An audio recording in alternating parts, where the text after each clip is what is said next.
En las anemias congénitas, ¿cómo diferenciamos una anemia congénita de una anemia adquirida?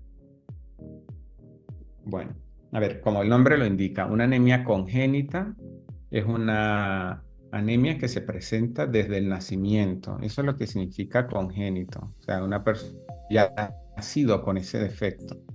Entonces, las anemias congénitas adquiridas, pues, como el nombre también lo indica, pues una persona ha nacido sana y por diferentes mecanismos va a desarrollar una deficiencia que va a conllevar a esa anemia. La principal diferencia, como te decía, es la manifestación, ¿no? La aparición de la anemia en las anemias congénitas se pueden manifestar desde el momento en que es un recién nacido. Muchas veces pueden pasar desapercibidas y el diagnóstico puede ser tardío. O sea, podemos diagnosticar una anemia congénita en una persona, en un adolescente o en un adulto joven.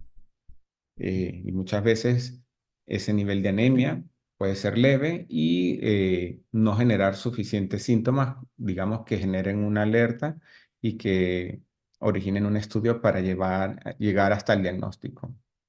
También es cierto que las anemias congénitas puede suceder esto porque la, digamos, el espectro clínico es muy amplio. Existen formas muy graves de anemias congénitas y existen formas muy leves que muchas veces, como te decía, pueden pasar desapercibido por años y ser diagnósticos, digamos, de hallazgos de laboratorio o de hallazgos de, vamos, en alguna consulta especializada que se empieza a buscar, digamos, alteraciones muy pequeñas en la analítica y dan por, digamos, por definitivo ese diagnóstico de anemia congénita.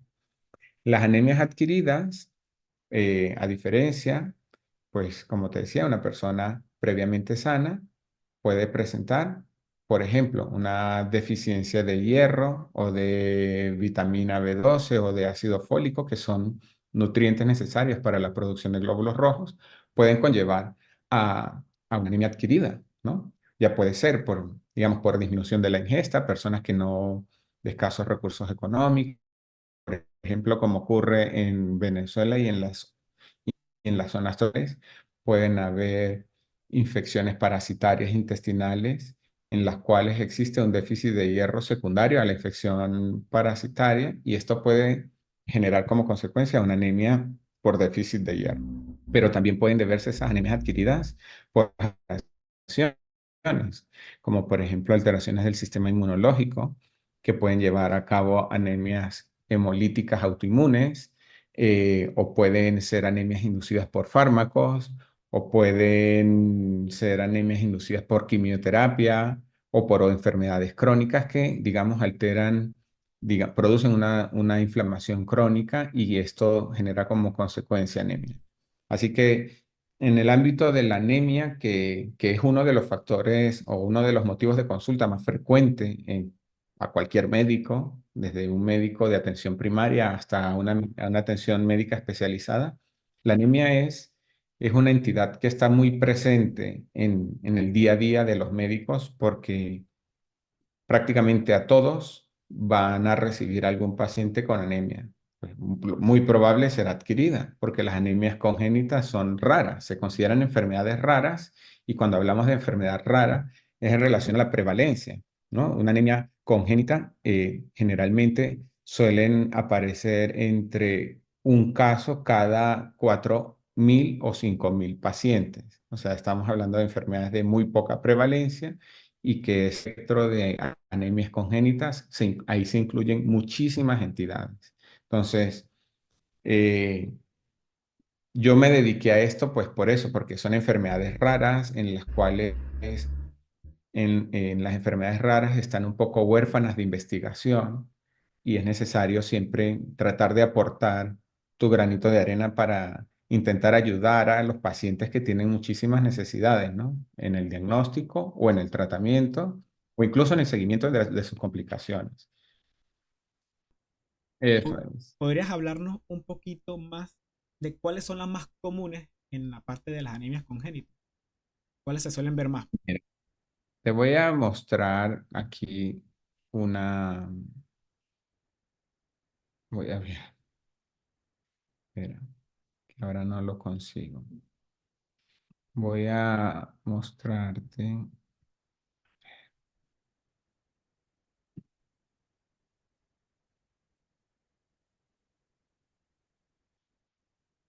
Segundo. Quedan 6 minutos.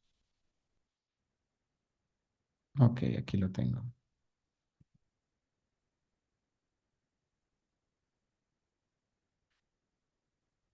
Ok, ¿ves la pantalla? Sí, correcto, aquí se puede visualizar ya. Ok, bueno, cuando hablamos de anemia congénita, generalmente lo que hacemos es agruparlas en tres grandes grupos, Ok, ¿no? Un primer grupo serían las anemias de origen medular o de origen central.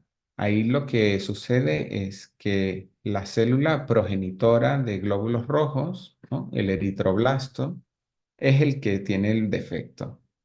Entonces, estas anemias medulares o de origen central se caracterizan por una baja producción de eritrocitos, una baja producción de glóbulos rojos y generalmente suelen ser sindrómicas. O sea, la anemia no va sola, suelen ir acompañadas de alteraciones musculoesqueléticas, como ocurre en el caso de la anemia de Fanconi, que puede haber la agenesia de radio, pueden haber alteraciones a nivel cartilaginoso, sobre todo a nivel nasal.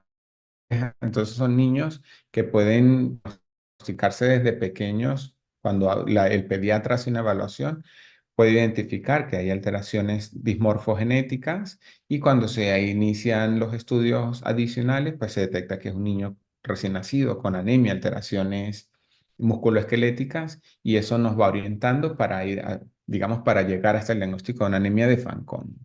Pero existen otras más, como la eritroblastopenia congénita o anemia de Black-Van-Diamond, las anemias diseritropoyéticas, anemias sideroblásticas.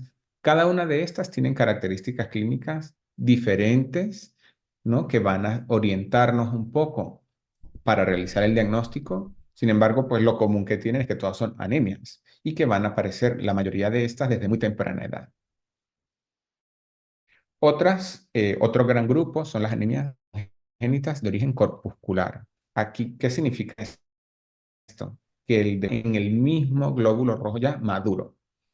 Y pueden presentarse estos defectos a nivel de la membrana del hematíe, ¿no? Y esas alteraciones de la membrana pues van a dar origen a alteraciones morfológicas, alteraciones de la forma de los glóbulos rojos que es muy fácil de identificarlo en un microscopio. Ya sabes que los hematólogos utilizamos el microscopio para visualizar los elementos sanguíneos y esto, digamos, es una manera muy rápida y fácil de poder orientar en una primera fase, digamos, de abordaje de diagnóstico. Entonces podemos ver la esferocitosis hereditaria, la eliptocitosis o la estomatocitosis.